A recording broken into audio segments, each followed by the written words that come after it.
Alors, on se retrouve ici pour l'explication du fonctionnement du thermostat Deltador T-Box 33. Vous avez uniquement 4 boutons et une molette. Quand vous avez le thermostat qui est à l'arrêt et qui est en veille, vous avez la température actuelle de la pièce.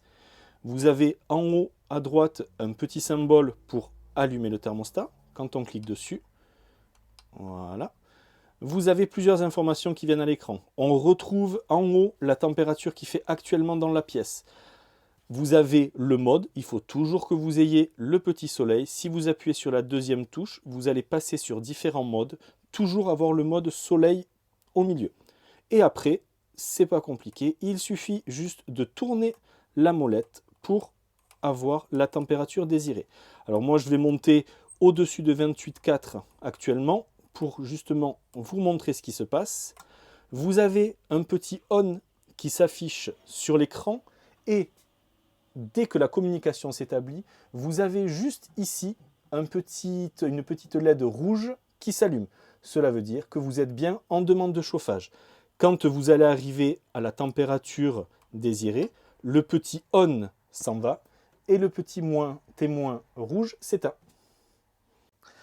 Alors on se retrouve dans la continuité de l'explication du fonctionnement du thermostat pour vous montrer en fait ce qui va se passer au niveau de la réaction pour votre demande de chauffage.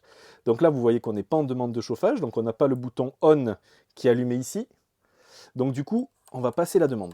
Vous voyez, le petit on s'allume et dès que vous avez le bouton on qui s'allume, vous avez le circulateur. Voilà, cet élément est un circulateur, là de la marque DAB, donc c'est un Evosta ici. Vous pouvez avoir un Grundfos qui est noir avec des petites diodes orange, mais le principe est le même. Vous avez de l'eau chaude qui est donc chauffée par la pompe à chaleur ou par le système solaire dans ce ballon et le circulateur lui va venir chercher l'eau chaude du ballon pour vous la pousser et la faire circuler dans vos radiateurs. Donc vous voyez que là on est en demande de chauffage. Vous voyez, on a le bouton on ici qui est bien allumé. Derrière vous avez le circulateur qui est allumé. Dès que vous n'êtes plus en demande de chauffage, c'est-à-dire que vous éteignez votre chauffage ou que vous êtes arrivé à la température désirée, voilà, vous voyez que le circulateur s'arrête tout de suite et du coup l'eau chaude du ballon n'est plus puisée dans le circulateur pour monter dans les radiateurs et elle reste dans le ballon.